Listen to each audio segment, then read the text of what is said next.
Electric semis are already on the road and they're everywhere. You may not see them because they may not be labeled in a way that makes it obvious, but they are out there. Whether it's Freightliner or BYD or Volvo or Mercedes, yes, all of them have them. Kenworth, Peterbilt, Mack trucks, you name it. Some of them only make garbage trucks, some of them make bigger Class 8 type things, but in any case, they're all over the place all the time. Some companies even have them available for order and delivery right away. Why aren't they buying them in greater quantities? Well, I guess the big reason is it takes a long time to get power to your site. Yeah, it can take years to get enough juice out to actually juice up your trucks, but they're working on it, and it's going pretty well, I guess. So this is something from the Oregon Electric Vehicle Owners Association that I had a chance a couple weeks ago to check out. This is the eCascadia from Freightliner. Yes, it's a real truck. Yes, it's available for delivery today. And yes, it's already on the road. It's pretty exciting in terms of, trucks. So, here we go. I'm Brian. Welcome to My Tesla Weekend. And before we get started, a quick thank you to newest patrons George, Daryl, Jack, and Thomas.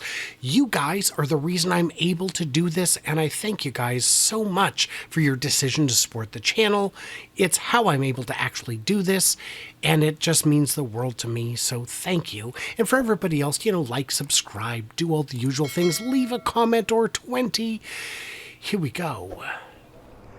So a couple weeks ago, I had a chance to see the Peterbilt, the eSemi, at Fully Charged in Vancouver, BC. Well, today I'm at an event in Oregon, and we've got quite a beauty here. It's the Freightliner eCascadia, and it is a built of a speed. It's quite a winner. It's the big boy. This is the real deal. It is a Class 8, of course. It's got as little as 320 horsepower up to 470 with battery packs of 291, which will get you 155 miles of range, typical range, not necessarily if you're going straight uphill, but that's the thing. And you've got to figure that these are real ranges. This isn't like a car where you can kind of just ballpark it. You have to actually provide real specs or your customers will be furious. On a car you can play around with the test cycles and get a little bit more.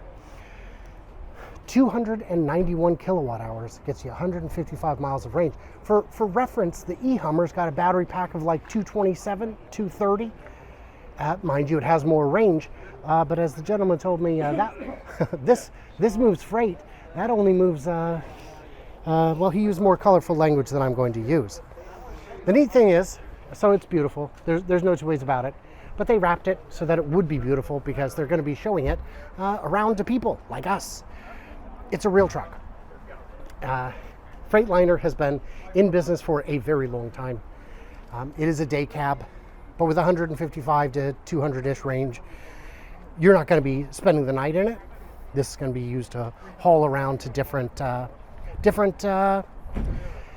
maybe the port to the rail yard, maybe from the warehouse to the other warehouse. But there's a lot you can do with this form factor and this kind of range. In terms of delivery, I asked about that, and they told me that these are coming off the line. This is a real truck in real production today.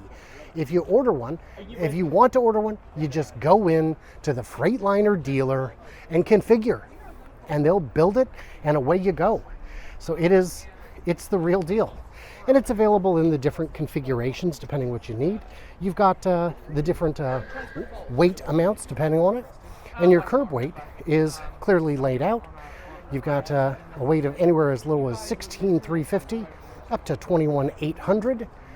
So it's a hell of a truck. And it's going to give you a lot of performance. So this is a really good one. In terms of cost, I couldn't get him to nail it down because different configurations are going to cost different amounts. But basically the idea is, he said, think 2 to 3 times the cost of a normal diesel rig. And this is one of those deals where it either works for your use case or it doesn't. You know what your use case is. You know what your fueling budget is versus your juicing budget. And in terms of lead time, he was telling me that these are coming off quicker than diesels in some cases, and that it'll probably take you longer to get juice in at your terminal than it will to actually take delivery, to actually get it built and to your door. So if you need one, now is the time. Get it going. So I guess the question is, what did I miss? What did I misunderstand? You got to leave it all in the comments below. Because if you don't, how am I supposed to know what I'm doing? What I'm doing right, what I'm doing wrong? I do want to thank my generous patrons, because without you guys, I wouldn't be able to come out to events like this and check out things like this to get you information like this. I can tell you that they have delivered hundreds of them. And if you don't believe me, just go out and start Googling to see who's got one. And you can add it up yourself. There are hundreds. They're a little easier to hide than some of the ones that look wacky, but these are very cool. And the price will surely come down over time as supply chain catches up with what the demand will be when the price does drop. So get everything installed and going now.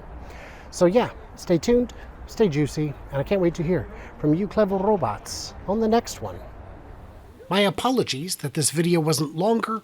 I wanted to make it longer, but the representative from eCascadia was not permitted to go on camera to share some of the insights that I would have hoped for. Yes, he was permitted to answer questions and field any concerns I might have, but he couldn't do so in an official capacity because you never know how these things are going to go. No hard feelings. I get it. I know how that's how it works.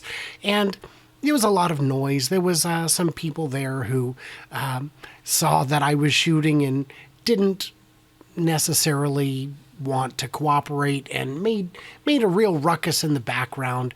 And so I had to cut parts of it out, cut parts of it short, wander around in ways I didn't want to.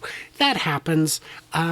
Sometimes it's, just a bunch of smart aleck kids. Other times it's, other people that you wouldn't expect. But in any case, I did my best. I brought you what I could. And the bottom line is the information's all here. So I hope you enjoyed it. And I love you guys. I really do. Like, subscribe, do all the usual things, Stay tuned, stay juicy, all that good stuff. See you around.